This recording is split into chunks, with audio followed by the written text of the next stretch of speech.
بسم اللہ الرحمن الرحیم السلام علیکم ورحمۃ اللہ وبرکاتہ۔ محترم سامعین، آج ہمارا موضوع ہے تسبیح سیدہ فاطمۃ الزہرا سلام اللہ علیہا کی فضیلت کیا ہے۔ تو تسبیح جناب سیدہ فاطمۃ الزہرا سلام اللہ علیہا کے بہت سے فائدے وارد ہوئے ہیں اور بہت زیادہ فضیلت وارد ہوئی ہے۔ ہم کچھ فضائل آپ کی خدمت میں پیش کرنے جا رہے ہیں۔ ایک شخص امام جعفر صادق علیہ السلام کی خدمت میں سلام و آداب کے بعد عرض کرتا ہے کہ مولا، مجھے کم سنائی دیتا ہے، میں کم سنائی دینے کے مرض میں مبتلا ہوں، مولا مجھے اس سے نجات کا کوئی حل بتائیے۔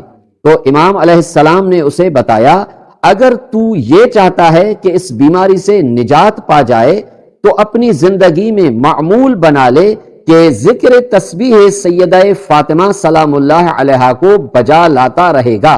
وہ شخص کہتا ہے کہ کچھ مدت تک تسبیح فاطمہ الزہرا سلام اللہ علیہا کو مسلسل بجا لاتا رہا۔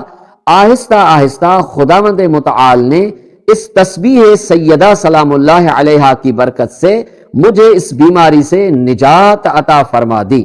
اور پھر امام صادق علیہ السلام اس تسبیح کو ایک دن میں پڑھے جانے والی نماز 1000 رکعت سے بہتر سمجھتے تھے۔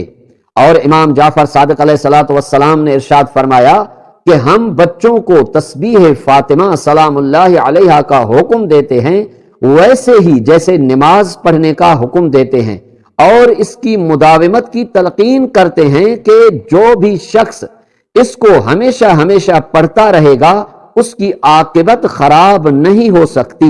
اور پھر امام علیہ السلام نے یہ بھی ارشاد فرمایا کہ یہ تسبیح زبان پر تو 100 ذکر کے عدد کی ہے لیکن میزان میں 1000 عدد کی ہے، یہ شیطان کو دور اور خدائے رحمان کو خوشنود کرتی ہے۔